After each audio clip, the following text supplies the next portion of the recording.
Hello students, আমি তোমাদের প্রিয় নীতিশ স্যার জ্ঞানজ্যোতি কোচিং সেন্টারের পক্ষ থেকে তোমাদের প্রত্যেককে জানাই আরো একবার স্বাগত। তো স্টুডেন্টস, আজকে আমি তোমাদের সঙ্গে আলোচনা করব CBCS fourth semester SSC history last minute suggestion নিয়ে। তো যে সমস্ত ছাত্রছাত্রীরা নর্থ বেঙ্গল ইউনিভার্সিটির আন্ডারে বিভিন্ন কলেজগুলোতে পড়াশোনা করছো, তাদের জন্য আজকে SEC history last minute suggestion নিয়ে আলোচনা করব। তো যারা আজকে ফার্স্ট টাইম আমাদের ইউটিউব চ্যানেলে ভিডিওটি দেখছো, তারা অবশ্যই চ্যানেলটিকে সাবস্ক্রাইব করে পাশে থাকা বেল আইকন অল প্রেস করে দাও, যাতে নেক্সট টাইম থেকে কোনো ভিডিও আপলোড করলে তার নোটিফিকেশন তুমি সবার আগে পেতে পারো। এছাড়া তোমরা যারা ভাবছো যে অনলাইনে আমাদের কাছে কোর্স করবে, তারা অবশ্যই যোগাযোগ করতে পারো আমাদেরই অফিসিয়াল নাম্বার 7076398606 নাম্বারে এবং 6295916282 নাম্বারে। তোমাদের টোটাল কোর্স ফি রয়েছে তোমাদেরই সাধ্যের মধ্যে শুধুমাত্র 499 রুপিস। তো চলো শুরু করছি আজকের ক্লাসটি। প্রথমত আমি 10 নম্বরের প্রশ্নগুলো নিয়ে তোমাদের সঙ্গে আলোচনা করব। আমি একদম শেষ মুহূর্তে তোমাদের মাত্র 10খানা প্রশ্ন দেব।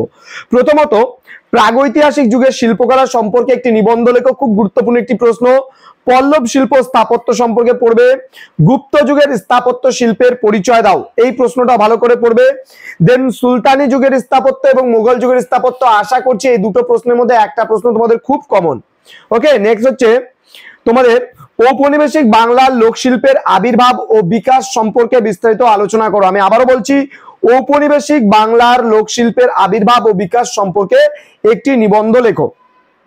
নেক্সট, মুঘলদের অধীনে চিত্রকলার অভ্যন্তরীণ দৃশ্য এবং প্রতিকৃতির ধরন সম্পর্কে আলোচনা করো। নেক্সট, মৌর্যোত্তর যুগের শিল্পকলার পরিচয় দাও।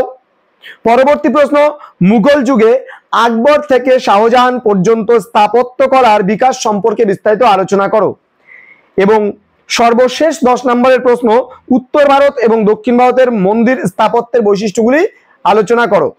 এবার এই যে 10এর প্রশ্নগুলো, তোমাদের তো 10টা আমি বলে দিলাম, এর মধ্যে আসবে 4টা প্রশ্ন, লিখতে হবে 2টো প্রশ্ন। এবার তোমাদের সঙ্গে আলোচনা করা 5 নম্বরের যে গুরুত্বপূর্ণ প্রশ্নগুলো রয়েছে, একদম 100% কমন, সেই প্রশ্নগুলো তোমাদের একটু বলে দিচ্ছি, তোমরা একটু লিখে নাও।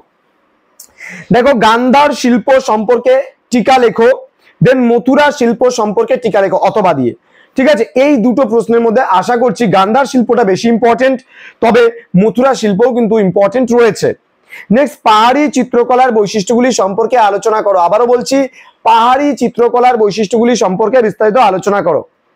নেক্সট, ভীমবেটকা সম্পর্কে টিকা লেখো। হরপ্পা সভ্যতার স্থাপত্য শিল্পের পরিচয় দাও। পরবর্তী প্রশ্ন, চিত্রপট সম্পর্কে বিস্তারিত আলোচনা করো। দেন রাজস্থানী চিত্রকলা, পাহাড়ি চিত্রকলা এবং রাজস্থানী চিত্রকলা, এই দুটোর মধ্যে একটা আসার সম্ভাবনা একদম 200% বলতে পারো।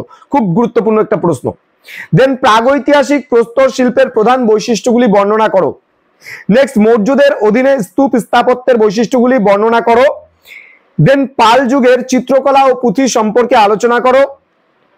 Next, Bengal school of art সম্পর্কে আলোচনা করো। এবং সর্বশেষ প্রশ্ন, চিত্রকলার ইতিহাসে নন্দলাল বসু সম্পর্কে আলোচনা করো। এখানে গগনেন্দ্রনাথ ঠাকুর, রবীন্দ্রনাথ ঠাকুর এবং রামকিঙ্কর বেদ সম্পর্কেও কিন্তু তোমাদের পড়তে হবে। তো স্টুডেন্টস, ক্লাসটি শেষ করার পূর্বে তোমাদেরকে বলতে চাই, আমাদের যে 1 নম্বরের প্রশ্নগুলো সম্পর্কে আগামী 1-2 দিনের মধ্যেই আলোচনা হবে।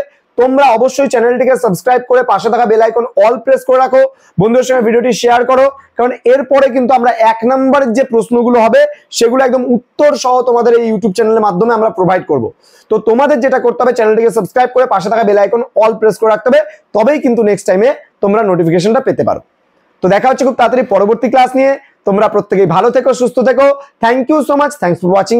After all, thank you.